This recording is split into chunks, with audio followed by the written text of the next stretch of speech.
जरूरी है।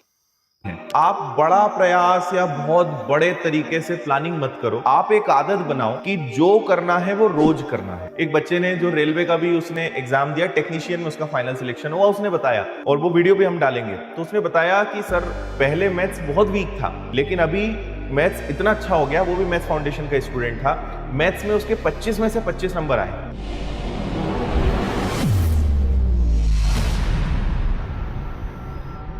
मैं आपको एक चीज समझाता हूं, इसको थोड़ा सा आप समझने की कोशिश करना। आपके लिए बहुत इंपॉर्टेंट चीज है भाई। आपको सबसे पहली चीज, मैं पहले भी कई बार कह चुका हूं कि आपको रेगुलर पढ़ना बहुत जरूरी है। आपको रोज छोटे छोटे स्टेप्स, इंग्लिश में इसको कहते हैं बेबी स्टेप्स। बेबी स्टेप्स क्या होते हैं कि छोटे छोटे प्रयास करना। आप बड़ा प्रयास या बहुत बड़े तरीके से प्लानिंग मत करो। आप एक आदत बनाओ कि जो करना है वो रोज करना है, डेली करना है। आप आदत बना लो। देखो, सबसे पहले एक चीज समझो कि आप किसी भी एग्जाम की प्रिपरेशन कर रहे होंगे, दो विषय आपके पास स्कोरिंग है। पहला है मैथ्स और दूसरा है रीजनिंग। आप इस बात को बिल्कुल तय कर लो कि आपका जो सिलेक्शन है वो इन दो विषयों पे बहुत निर्भर होता है, क्योंकि जीएस आ गया, साइंस आ गया, करंट अफेयर्स आ गया, ये जो है ना, ये अनंत विषय है। इनकी कोई लिमिट ही नहीं है, ये कभी खत्म ही नहीं हो सकते। आप कितना भी पढ़ लोगे, कैसे भी कर लोगे, कुछ ना कुछ ऐसा आ जाएगा जहां पे आप रह जाओगे।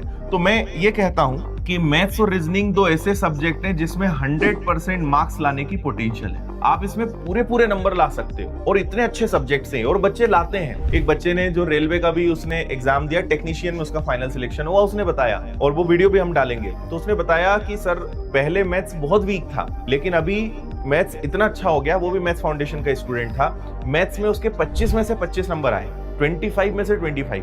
साइंस भी उसने इतना अच्छा कर लिया कि शायद 40 में से 38 नंबर वो साइंस में लेके आया, है ना।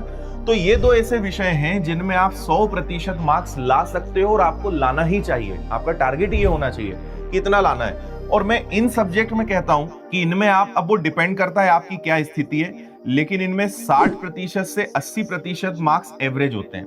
मतलब 100%, 90% अंक मार्क्स लाना बहुत कम लोगों के बस की बात है।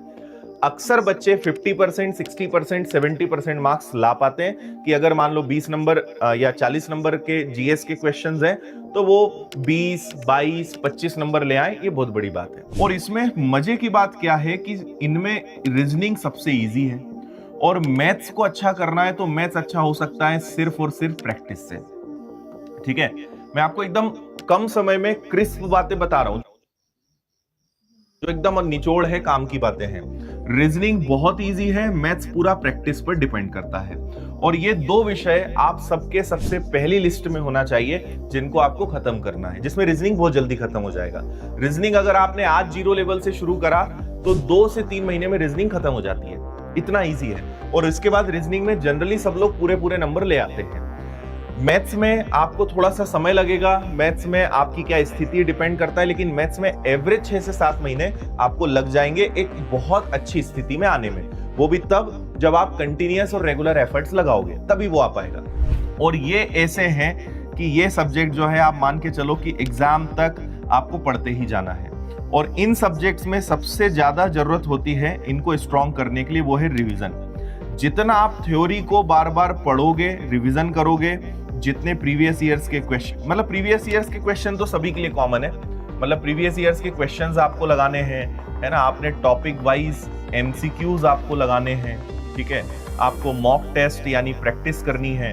तो ये तो हर विषय के लिए कॉमन है कि ये 3 पॉइंट तो सभी के लिए एप्लीकेबल है। लेकिन मोटे मोटे तौर पे मैथ्स और रीजनिंग प्रैक्टिस से इंप्रूव होते हैं, जीएस, साइंस, करंट अफेयर्स बार बार रिविजन से इंप्रूव।